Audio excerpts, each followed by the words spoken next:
অটলজি তাকে শেল্টার দিয়েছে।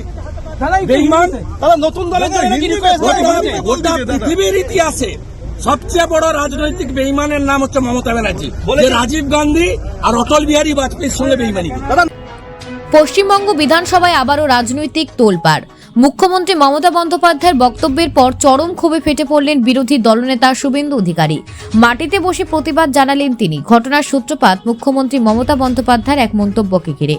নাম না করেই তিনি বলেন, ঘেঁটে দিয়ে বিজেপির সঙ্গে যোগাযোগ করছিল, এবার আবার অন্য দলে যাওয়ার রিকোয়েস্ট এলো বলে। এই মন্তব্যকেই ব্যক্তিগত আক্রমণ বলে দাবি করেন বিধানসভার বাইরে বসে প্রতিবাদে সরব হন শুভেন্দু অধিকারী। বিজেপি বিধায়কদের সঙ্গে মিলে তিনি মুখ্যমন্ত্রীর বিরুদ্ধে পাল্টা আক্রমণ শানিয়ে বলেন, আমি জয় শ্রীরাম ধ্বনি দিই, বন্দে মাতারাম বলি, এই জন্যই আমার বিরুদ্ধে এত আক্রমণ। আপনি কুম্ভকে মৃত্যু কুম্ভ বলেছেন, আগে ক্ষমা চান। এদিকে শুভেন্দুর সংখ্যালঘু বিধায়কদের চ্যাংদোলা করে বের করার মন্তব্য করে উত্তপ্ত বিধানসভা। তৃণমূল বিধায়করা এর বিরুদ্ধে নিন্দা প্রস্তাব আনতেই বিজেপির বিধায়করা সরব হন। স্লোগানে মুখরিত হয় অধিবেশন কক্ষ। পরিস্থিতি এমন পর্যায়ে পৌঁছায় যে বিজেপির বিধায়করা ওয়ার্কআউট করে। বিধানসভায় এমন উত্তপ্ত পরিস্থিতির পর রাজনৈতিক মহলে শুরু হয়েছে নানান জল্পনা। আগামী দিনে এর কি প্রভাব পড়বে সেদিকেই নজর থাকছে সবার। Bureau report, news prime Times. Kurmi সমাজের লোক, আপনার চরিত্র বিজেপি বিধায়করা দেখছে, সবাই জেনেছে। আপনার বিসর্জন হবে বাংলার জনগণের জাগরণ, মমতার বিসর্জন, এটাই একমাত্র সমাধান। আপনি এই কথা বলছেন, কিন্তু রাজ্যের মুখ্যমন্ত্রী বলছেন তিনি ব্যানার্জি, তিনি বড় হিন্দু। ও কংগ্রেস তৃণমূলে এসেছে, কংগ্রেসে কোনো ভবিষ্যৎ ছিল না, তৃণমূলকে ঘেঁটে দিয়ে বিজেপিতে দিয়েছে।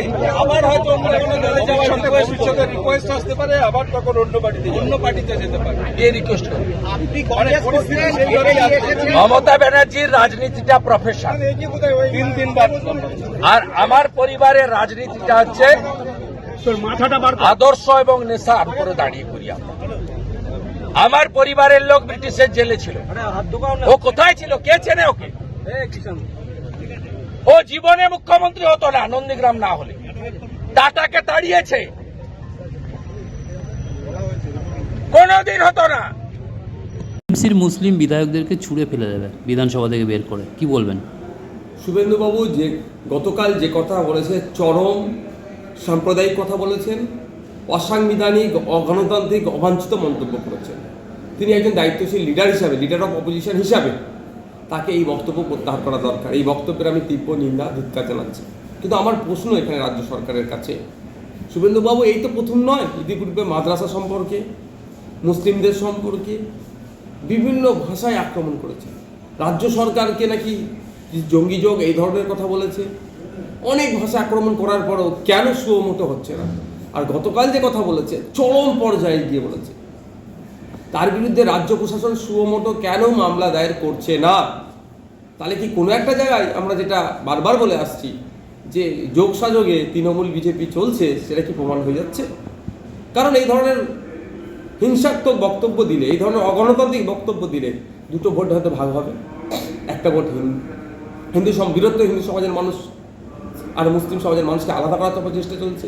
হিন্দু ভোট বিজেপি ভোটকে এই দুটো দল মিলে কন্ট্রোল করবে, এই অপচেষ্টা চলতে পারে। আমি তীব্র নিন্দা, ধিক্কার জানাচ্ছি। এটা বন্ধ হওয়া দরকার। এই বক্তব্য দিয়ে বাংলাকে উত্তপ্ত করার চেষ্টা করছে, ক্ষমতায় আসার চেষ্টা করছে। 2026 সালে আসবেন কি আসবেন না, 2021-এর থেকে ভালো জায়গায় আছে কি আছে না, নতুন করে আর বলতে লাগছে না, বাংলার মানুষও জানে। কিন্তু উনি যেটা বলছেন, ক্ষমতায় আসলে তৃণমূলের মুসলিম বিধায়ককে, আমি তৃণমূলটা ছেড়ে দিলাম, মুসলিম বিধায়ককে উনি বার করবেন। তো এখন অলরেডি যে সমস্ত রাজ্যে আছে, কজনকে বার করেছে? পার্লামেন্টে, লোকসভা, রাজ্যসভাতে অনেক মুসলিম এমপি আছে, তৃণমূলেরও মুসলিম এমপি আছে। আপনার এতে অসমে মুসলিম এমএলএ আছে, গুজরাটে আছে, মহারাষ্ট্রে আছে, উত্তরপ্রদেশে আছে, মধ্যপ্রদেশে আছে। কজনকে বার করেছে? শুধু এই বার করা, এই ধরনের কোনো প্রভিশনই নাই। চরম সংবিধান বহির্ভূত কথা বলেছে। উনি জানেন উনি বার করবেন না বা বার করতে পারবেন না, বার করতে এরকমভাবে বার করা যায় না। শুধুমাত্র 26-কে সামনে রেখে এই ধরনের মন্তব্যগুলো করছে। বিশ্ব হিন্দু পরিষদকে দাঙ্গাবাজ বলেননি? আপনি বলেননি কাল রামনবমী, হনুমানরা বেরোবে, আমি পুলিশকে বলেছি কোন মুসলিম এলাকা দিয়ে রামনবমীর শোভাযাত্রা না যায়। আপনি বলেননি, আপনি দুর্গাপূজার বিজয়া দশমীর ডেট চেঞ্জ করেননি মহরমের দিন পড়েছিল বলে।